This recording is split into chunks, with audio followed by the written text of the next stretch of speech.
जय एकविरा गाईस. तर आज आपण भेटतोय बऱ्याच दिवसानंतर. तर त्याच्या आधारे नवनाथांचं पारायण लावलेलं, तर आज त्याची उद्यापन होतं, तर त्याच कारणास मी आज ब्लॉग बनवतोय. तर त्याची अशी सुंदर पूजा मांडलेली. तर हा आहे आमचा देवारा आणि ही अशी नवनाथांची सुंदर पूजा.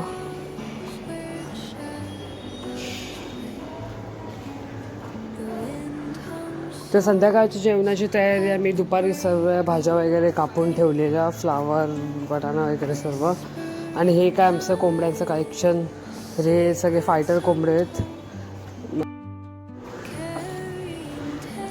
आणि हे 2 लवबर्ड जे की आत्ताच नवीन आणले रिसेंटली.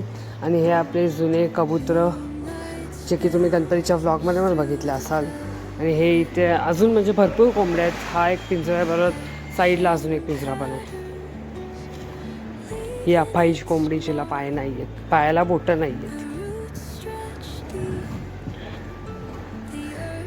आणि ही छोटासा गार्डन केलेलं आहे इथे. तर थोडीशी झाडं लावलेली. इकडनं असा पाऊस पडलेला रस्ता थंड.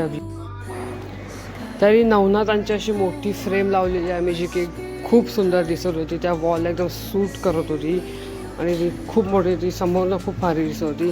आणि हा आपला फिश टँक जो की तुम्ही गणपतीच्या व्लॉगमध्ये बघितलाच असेल. आणि इथे चाललेली नवनाथांचे जे वड्या असतात त्या वड्यांची तयारी. आणि इथे भाकरी सुकत घातलेल्या. आणि इथे जेवण तर वगैरे सगळं झालेलं, फक्त वडेच बाकी होते. तर ते पण चालू आहे. जेवण सगळं रेडी आहे. सगळं झाल्यानंतर मग मी विचार केला, थोडीशी फुलं होती तर फुलांनी खालती पूजेच्या इथे थोडीसं सजवून घेतलं नॉर्मली. आणि मग ते खूप चांगलं दिसत होतं. हे सगळे झाल्यानंतर नवनाथांना भाकरी, भाजी आणि वड्यांचा एक असा नैवेद्य दाखवला. 9 भाकऱ्यांचा आणि इथे भाज्या, वडे वगैरे.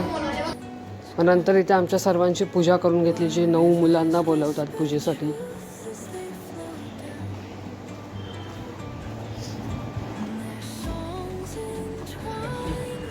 त्यानंतर आम्हाला इथे ओवाळून घेतलं.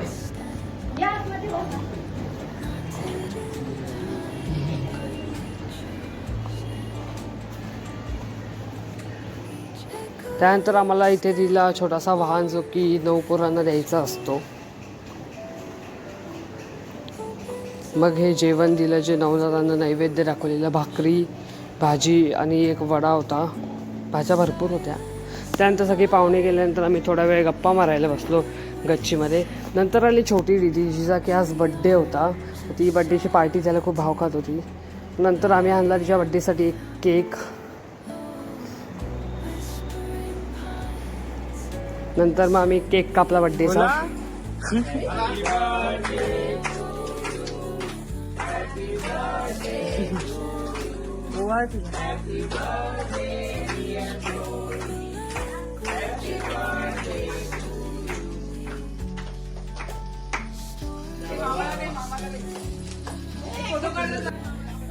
तर काही जो स्पार्कल होता, जो की संपायचं नावच नव्हता घेत, खूप वेळ टिकून राहिला.